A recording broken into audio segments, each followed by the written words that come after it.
വീണ്ടും ഒരു ഓണക്കാലായി.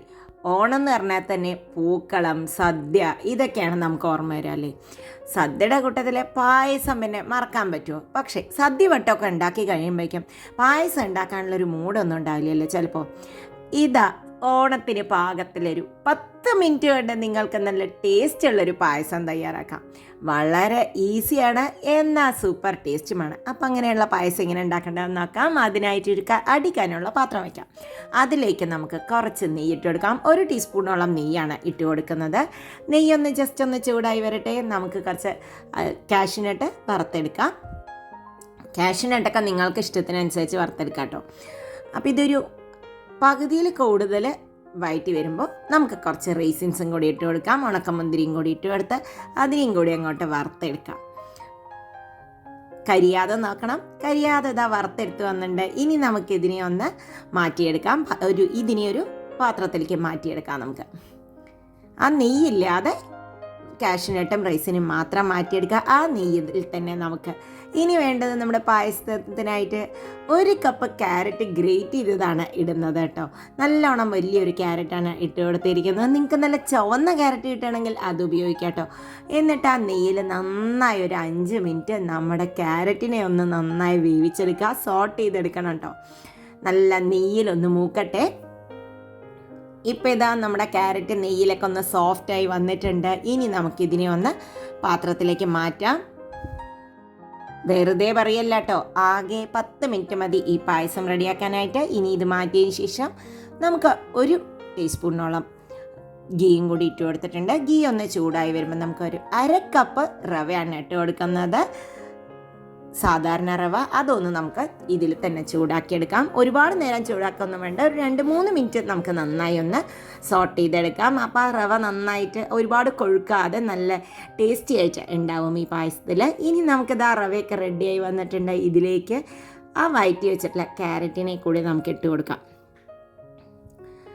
ഇനി അതിനെ നന്നായി രണ്ടും കൂടി ഒന്ന് മിക്സ് ചെയ്യുക.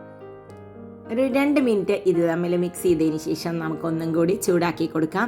ഇതിലധികം നെയ്യൊന്നും ഉപയോഗിക്കുന്നില്ല കേട്ടോ. നമ്മൾ ഈ ഉപയോഗിച്ച നെയ്യ് മാത്രമേ ഈ പായസത്തിന് ഉപയോഗിക്കുന്നുള്ളൂ. ഇനി അതിലേക്ക് 1 കപ്പ് പാലാണ് ഒഴിച്ചു കൊടുക്കുന്നത്. മെല്ലെ ഒഴിച്ചു കൊടുക്കണം. ഇല്ല എങ്കിൽ നമ്മുടെ ആ റവയൊക്കെ കട്ട പിടിക്കാനുള്ള ചാൻസ് ഉണ്ട്. അപ്പം മെല്ലെ ഒഴിച്ചു കൊടുത്താൽ മതി. അപ്പം മെല്ലെ ഒഴിച്ചു കൊടുത്താൽ അതിൽ കട്ടയൊന്നും ഇല്ലാത്തതിന് ശേഷം നമുക്ക് ബാക്കി പാലും കൂടി ഒഴിച്ചു കൊടുക്കാം. ഞാനിവിടെ മൊത്തത്തിൽ 1.5 ലിറ്റർ പാലാണ് എടുത്തിരിക്കുന്നത്. അപ്പോൾ ഇതാ നമ്മുടെ പാലൊക്കെ ഒഴിച്ച് കഴിഞ്ഞിട്ടുണ്ട്. ഇനി ഇതൊരു 10 മിനിറ്റോളം ഇരുന്ന് വേവട്ടെ. അത്ര 10 മിനിറ്റ് മാത്രമേ ഇതൊന്ന് കുക്ക് ചെയ്യാനുള്ള ആവശ്യമുള്ളൂ. ഒരുപാട് നേരം കിടന്ന് കുറുക്കേണ്ട ആവശ്യമൊന്നും വരില്ല. ഇത് നല്ല കുറുകി നല്ല ടേസ്റ്റി ആയിട്ടുള്ള ഒരു പായസമായിട്ടാണ് ഇത് വരിക. ഇതിൽ നമുക്ക് ക്യാരറ്റ് ഒന്നും കടിക്കാനൊന്നും ഉണ്ടാവില്ല. എന്നാൽ നല്ല സോഫ്റ്റ് ആയിരിക്കുകയും ചെയ്യും. അപ്പോൾ ഇതാ നന്നായി ഒന്ന് കുറുകിയിട്ടുണ്ട് കേട്ടോ. ഒരു 10 മിനിറ്റിൽ താഴെ മാത്രമേ ഇത് കുറുക്കേണ്ട ആവശ്യം വന്നിട്ടുള്ളൂ. ഇപ്പോൾ ഇതാ നന്നായി കുറുകി. ഇനി നമുക്ക് ഇതിലേക്ക് ആവശ്യത്തിന് പഞ്ചസാരയാണ് ചേർത്തി കൊടുക്കേണ്ടത്. ഇത് ആക്ച്വലി മൊത്തത്തിൽ ഒരു 10-15 മിനിറ്റ് മാത്രമേ ഈ പായസം ഉണ്ടാക്കാനുള്ള സമയം ആവശ്യമുള്ളൂ. അപ്പോൾ സദ്യവട്ടമൊക്കെ ഉണ്ടാക്കി കഴിഞ്ഞിട്ട് നമുക്ക് ചടപടയെന്ന് പായസം ഉണ്ടാക്കാം. ഇനി ഇതിലേക്ക് ആവശ്യത്തിന് പഞ്ചസാര ചേർക്കണം. 3/4 കപ്പ് പഞ്ചസാരകളാണ് ഞാൻ ചേർക്കുന്നത്. ആദ്യം ഒരു 1/2 കപ്പ് ചേർത്തി മിക്സ് ചെയ്തതിന് ശേഷമാണ് ഞാൻ ബാക്കി ഇട്ട് കൊടുക്കുന്നത്. നിങ്ങൾക്ക് നല്ലോണം മധുരം വേണമെന്നുണ്ടെങ്കിൽ അതിനനുസരിച്ച് നിങ്ങൾക്ക് മധുരം കൂടുതൽ ഇട്ട് കൊടുക്കാം. ഞാനൊരു മീഡിയം മധുരത്തിലാണ് ഇവിടെ എല്ലാവരും ഉപയോഗിക്കാറ്. അപ്പോൾ ബാക്കി ഇതാ 1/4 കപ്പ് പഞ്ചസാരയും കൂടി ഇട്ട് കൊടുത്തിട്ടുണ്ട്. അപ്പോൾ 1.5 ലിറ്റർ പാല്, 3/4 കപ്പ് പഞ്ചസാര, നമ്മൾ ഉപയോഗിക്കുന്ന 1 കപ്പോളം നമ്മുടെ ക്യാരറ്റ് ഗ്രേറ്റ് ചെയ്തതും ഒക്കെയാണ് നമ്മളിതിൽ ഉപയോഗിച്ചത്. അപ്പോൾ ഇതാ ഇനി ഒരു 5 മിനിറ്റോളം ഇതിങ്ങനെ തന്നെ ഒന്നും കൂടി കുക്കാവട്ടെ. ഒരുപാട് നേരം ഒന്നും കുക്കാവേണ്ട ആവശ്യമില്ല. ഇതിൻ്റെ കൺസിസ്റ്റൻസി ഇതാ പെട്ടെന്ന് തന്നെ ഇത് തിക്കായി കിട്ടുകയും ചെയ്യും. ഇത് റവയുടെ ആ ഒരു ഇതൊന്നും തോന്നുകയുമില്ല. നല്ല രസം ഉണ്ടാവും കഴിക്കാനായിട്ട്. നല്ല സോഫ്റ്റ് ആയിട്ടുള്ള നല്ല ടേസ്റ്റി ആയിട്ടുള്ള ആർക്കും കഴിക്കാവുന്ന ഒരു പായസമായിരിക്കും ഇത്. അപ്പോൾ ഇതാ നമ്മുടെ പായസമൊക്കെ റെഡിയായി വന്നിട്ടുണ്ട് കേട്ടോ. ഇതിൽ കണ്ടൻസ്ഡ് മിൽക്ക് ഒന്നും തന്നെ ഞാൻ ചേർത്തിട്ടില്ല. ഇനി ഇതിലൊരു ഇൻഗ്രീഡിയൻറ്റ് ഞാൻ ചേർത്താൻ വന്നിട്ടുണ്ട്. ഇതാണ് ഇതിൻ്റെ കൺസിസ്റ്റൻസി. അപ്പോൾ ഇതാ നമ്മുടെ പായസമൊക്കെ റെഡിയായി വന്നപ്പോൾ ഇതിനെ നമുക്കൊന്ന് മാറ്റി വയ്ക്കാം കേട്ടോ. ഇനി ഇതിലൊരു സീക്രട്ട് ഇൻഗ്രീഡിയൻറ്റും കൂടി ചേർക്കേണ്ടത്. നിങ്ങൾക്ക് വേണമെങ്കിൽ കുറച്ച് ഏലക്കായ പൊടിച്ച് വേണമെങ്കിൽ ചേർക്കാം. ഞാനതൊന്നും തന്നെ ചേർത്തിട്ടില്ല. ഇനി നമ്മൾ ആ സീക്രട്ട് ഇൻഗ്രീഡിയൻറ്റിനായിട്ടൊരു 3 ടേബിൾ സ്പൂൺ പഞ്ചസാര ഒരു നോൺ സ്റ്റിക്ക് പാനിലേക്ക് ഇട്ട് കൊടുക്കുക. എന്നിട്ടൊരു മീഡിയം ഫ്ലെയിമിൽ വെച്ചിട്ട് മീഡിയം ടു ലോ ഫ്ലെയിമിൽ വെച്ച് നന്നായി ഇളക്കുക. പഞ്ചസാര ചേർക്കുമ്പോൾ അതിൽ വെള്ളമൊന്നും ചേർക്കേണ്ട ആവശ്യമില്ല, ഡ്രൈ ആയിട്ടാണ് ചേർക്കുന്നത്. നോൺ സ്റ്റിക്ക് പാനിൽ തന്നെ ചെയ്യാനെന്നൊക്കെ. അപ്പോൾ ഇതിങ്ങനെ ഒന്ന് കാരമലൈസ് ആയി വരട്ടെ. ഇതിൻ്റെ അത് മാറിയിട്ട് നന്നായി ഷേപ്പൊക്കെ മാറി വരും. ഇതിൻ്റെ പഞ്ചസാരയുടെ ടെക്സ്ചർ മാറി വരാൻ തുടങ്ങിയിട്ടുണ്ട്. കണ്ടോ, കുറച്ച് കട്ടയായി തുടങ്ങി.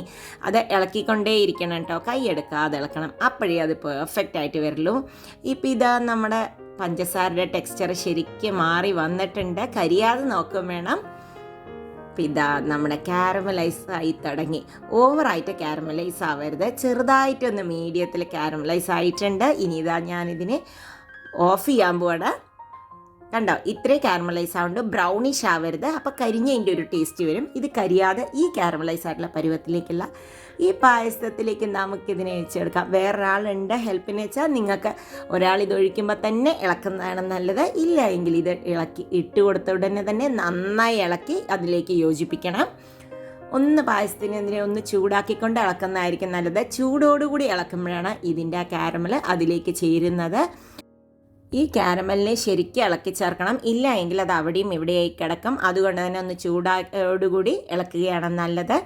ഇതാ നമ്മുടെ പായസമൊക്കെ റെഡി. ഇത് ഓഫ് ചെയ്യാൻ പോകണം. ഓഫ് ചെയ്ത് കഴിഞ്ഞതിന് ശേഷം നമുക്കിതിലേക്ക് നമ്മൾ ആ വറുത്ത് വെച്ചിട്ടുള്ള കുറച്ച് കാഷ്നട്ടും റേസിൻസും കൂടി ഇട്ടാൽ നമ്മുടെ പായസം റെഡി. നല്ല ചൂടായിട്ടോ തണുത്തിട്ടോ എങ്ങനെ വേണമെങ്കിലും ഈ പായസം കഴിക്കാം. നല്ല സൂപ്പർ ടേസ്റ്റി ക്യാരറ്റ് പായസം ഇതാ സൂപ്പറായിട്ട് റെഡി ആയിട്ടുണ്ട്. അപ്പോൾ എല്ലാവരും ഓണത്തിനൊന്ന് ട്രൈ ചെയ്ത് നോക്കൂ. Caramel payasam. ബൈ.